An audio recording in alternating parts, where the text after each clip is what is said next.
दोस्तों नमस्कार। मैं 17th बीपीएससी में जो गड़बड़ी धांधली हुई है, जो मेरा आरोप है उसको लेके मैं लगातार वीडियो बना रहा हूँ। लेकिन ये वीडियो 70 बीपीएससी के साथ साथ एईडीओ एग्ज़ाम को लेके भी है। अब देखिए, एईडीओ एग्ज़ाम जो है आज डेट आयोग ने क्लियर कर दिया है। वो 10 जनवरी से एग्ज़ाम स्टार्ट है। ठीक है, जितने भी अभ्यर्थी हैं एईडीओ का एग्ज़ाम देने वाले, आप सबों को शुभकामनाएं कि आप जाइए एग्ज़ाम दीजिए। मैंने भी एईडीओ का फॉर्म भरा था। अब मैं जाऊंगा या नहीं जाऊंगा ये मैंने अभी डिसाइड नहीं किया है। मैं इसलिए डिसाइड नहीं किया है कि 5 दिसंबर को यदि फॉर्म रीओपन नहीं होता ना, तो मैं एग्ज़ाम देने अवश्य जाता। मेरा एक दोस्त, जब मैंने वीडियो बनाया, बहुत सारे लोग नेगेटिव कमेंट भी किए। कोई दिक्कत नहीं, आपका भी स्वागत है। लोकतंत्र में आलोचनाओं का स्वागत करना चाहिए था। यदि हम किसी की आलोचना करते हैं तो मुझे भी आलोचना सुनने का मद्दा या क्षमता रखनी चाहिए थी। एक बात बताइए, जब एईडीओ का फॉर्म स्टार्टिंग में फिल हुआ था लगभग सितंबर के आसपास, और उसके बाद जब 5 दिसंबर को आयोग के द्वारा दोबारा फॉर्म रीओपन किया गया, क्या किसी सिंगल लड़का ने डिमांड किया था क्या फॉर्म रीओपन करने का? किसी सिंगल लड़का ने, कोई एक लड़का डिमांड किया हो? और जब 17th बीपीएससी का प्रीलिम्स हुआ था, फॉर्म फिल हुआ था, तो उस समय लगभग हज़ारों लड़कों ने डिमांड किया था कि सर एक बार रीओपन, 1 या 2 दिन के लिए भी आप रीओपन कर दीजिए फॉर्म को। तो फॉर्म रीओपन नहीं किया गया था। तो मैं अध्यक्ष महोदय से, परीक्षा नियंत्रक महोदय से, सचिव महोदय से ये जानना चाहूँगा कि सर आप जो छात्र हित की बात करते हैं, तो क्या 5 दिसंबर को फॉर्म रीओपन करना संजोग है या प्रयोग है? मेरा सवाल है कि संजोग है या प्रयोग है?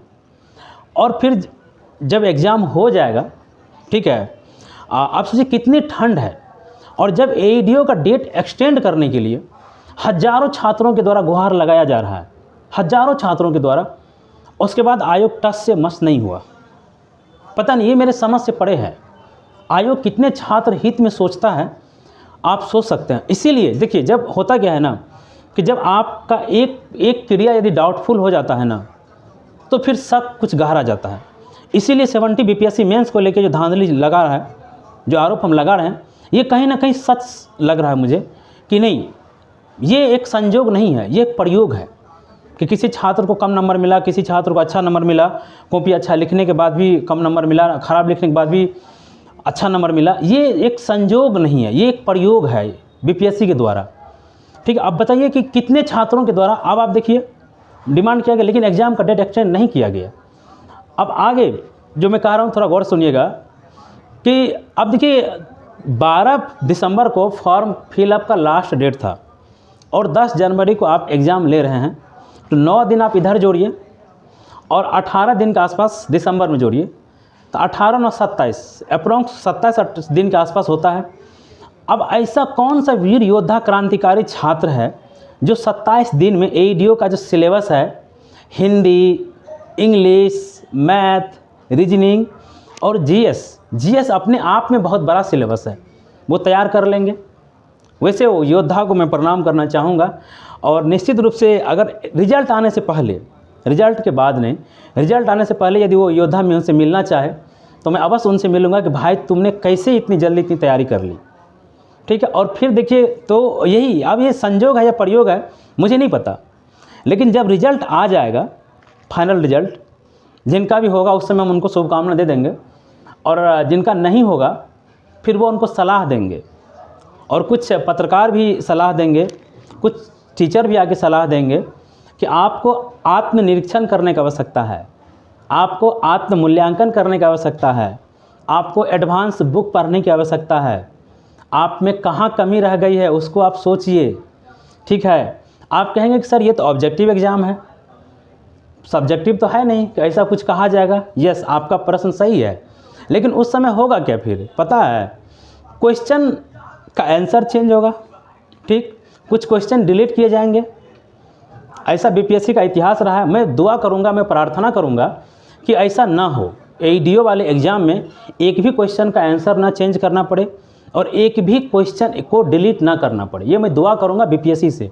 चूँकि दोस्त होता है क्या, सपोज करो कि 5 क्वेश्चन यदि डिलीट करना किया आयोग, यदि 5 क्वेश्चन भी डिलीट किया, यदि जब आप पढ़ते हैं तो आप क्या दिमाग में लेके चलते हैं या क्या सोचते हैं? यदि बेसिक क्वेश्चन 2 या 3 बेसिक क्वेश्चन गलत हुआ ना, तो आप रेस से बाहर हैं। लेकिन सपोज कीजिए कि यदि 5 क्वेश्चन यदि डिलीट हो गया या आंसर चेंज डिलीट हो गया, मान के चलिए, हो सकता है उस 5 में किसी का 4 सही हो, किसी का 3 सही हो, किसी का 2 सही हो और बाकी वो छोड़ दिया हो, या 2 सही या 3 सही करके निगेटिव पॉजिटिव करके भी वो 2 नंबर पॉजिटिव में आया हो और कोई 4 नंबर पॉजिटिव में आया हो। ये संभव है ना, हो सकता है ना। लेकिन जब आप आंसर को क्वेश्चन को डिलीट कर देते हैं तो 5 अगर वो नंबर सबको आप डिस्ट्रीब्यूट कर देते हैं तो वो तो बराबर नंबर सबको चले गया। तो ये कहाँ समानता हुआ, ये बताइए।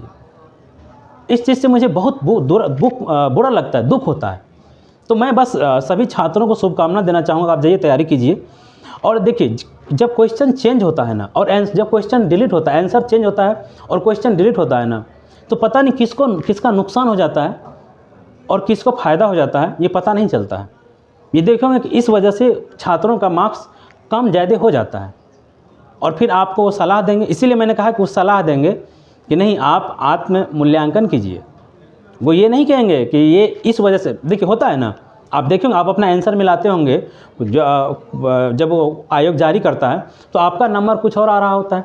फिर जब रिवाइज आंसर की जारी होती है कुछ क्वेश्चन डिलीट करने के बाद, तो फिर आपका नंबर कुछ और आ रहा होता है। तो क्यों भाई?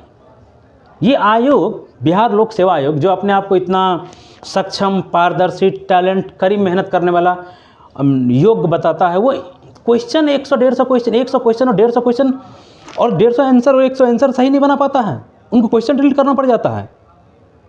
तो मैं फिर से पूछूंगा और उन सभी छात्रों को जो मेरे नेगेटिव कमेंट करते हैं, दोस्त ये बताओ, इस जनवरी में ठंड है, अगर 15 दिन एग्ज़ाम का डेट बढ़ जाता तो ठीक है, फरवरी के बाद ले लेता, भाई मैट्रिक इंटर परीक्षा के बाद ले लेता, क्या दिक्कत है ये बताइए।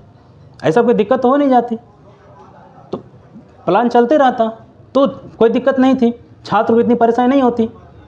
तो सोच लीजिए कि आयोग कितने छात्र हित में है और ये आयोग का संजोग चल रहा है या प्रयोग चल रहा है। और 70 बीपीएससी को लेके तो जो हम पोल खोल कर रहे हैं वो चलता ही रहेगा। चलिए, आप लोग को तब तक के लिए धन्यवाद। मिलेंगे फिर किसी अगले वीडियो में। बहुत बहुत धन्यवाद आपको।